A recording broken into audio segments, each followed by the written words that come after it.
देखिए इसके खूबसूरत फूलों का जलवा। ये रेड रोज देसी रेड रोज है। देखने में जितना ये खूबसूरत है उतने ही ज्यादा सुगंधित भी है। ये इसमें बहुत अच्छी खुशबू होती है रोज की। आप सवेरे या शाम इसके आसपास से आप गुजरिएगा तो आपको गुलाब की खुशबू बहुत अच्छी तरह से मिलेगी।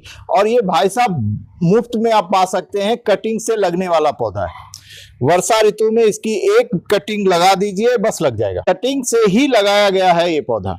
और ये लगाना बहुत ही आसान, बहुत मोटा लेना है ना ही कोई पतला, बस आराम से इसको लगा देना है।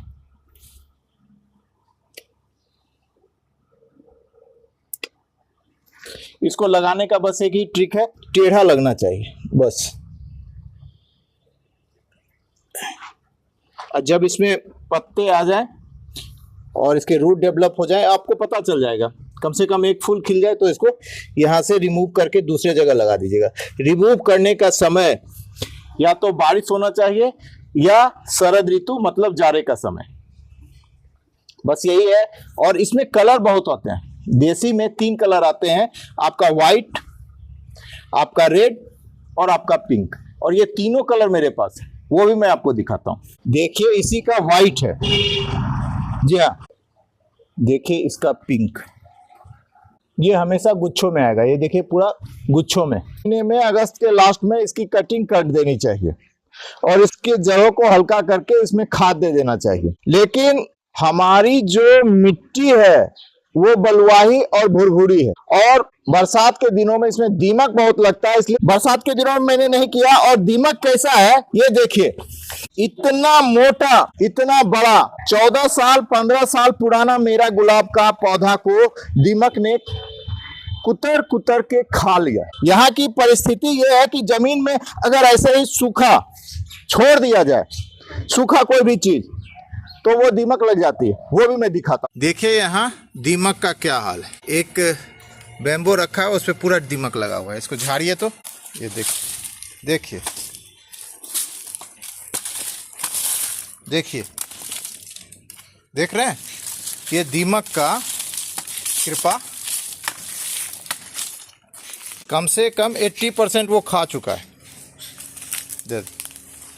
इसलिए मैं जब मानसून खत्म होता है तभी मैं इसकी गुड़ाई करता हूँ, इसके जड़ को साफ करता हूँ और इसमें खाद देता हूँ। 12 महीना फूल आता है इसमें।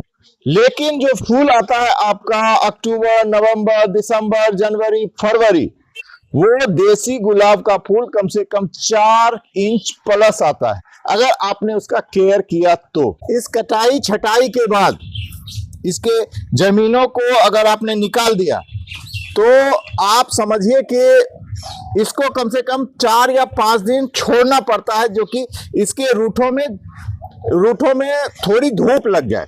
तो ये धूप लग चुका है। देखिए इस टेबल पर क्या है, जिंक है, नीम की खल्ली है, यूरिया, पोटास, डीएपी है, पेस्टिसाइड जो कि आपके जड़ों को दीमकों से बचाता है वो है, ये आपका सरसों की खल्ली है। तो इसको 2-3 तरह से दिया जाता है। एक तो पाउडर बना के दे दिया जाता है, एक इसको घुला के दे दिया जाता है।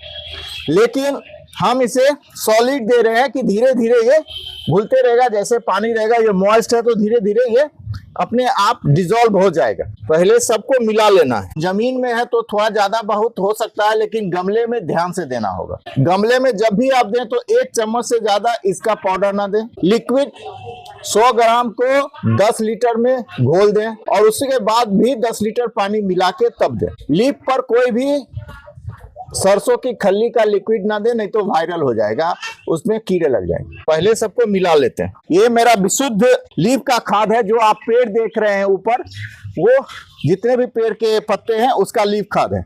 ये बहुत ही पौष्टिक और मिनरलों से भरा हुआ, इसको भी मैं आपस में मिला देता हूँ। ज्यादा मिला देने से एक दूसरे में घुल मिल जाता है। अब इनके जड़ों में हम ये खाद देंगे।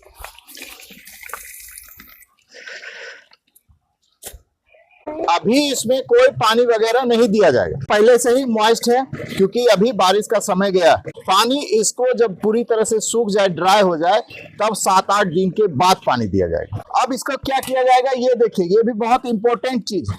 जब भी आप ऐसा कोई भी काम करें तो इसको पूरी तरह से साफ कर दें, सारा काम छोड़ के, क्योंकि आपके घर में बच्चे हैं, जानवर हैं, तो आपको घटना घट सकती है। इसलिए आप भाई साहब सारा काम छोड़ के ये सफाई करें। पूरे टेबल को, या आप कोई मैट पर काम कर रहे हैं तो उसको धो दें, या नहीं तो उसे पूरी तरह से फोल्ड करके अच्छे जगहों पर आप रख दें। किसी के भरोसे रहना ही नहीं है।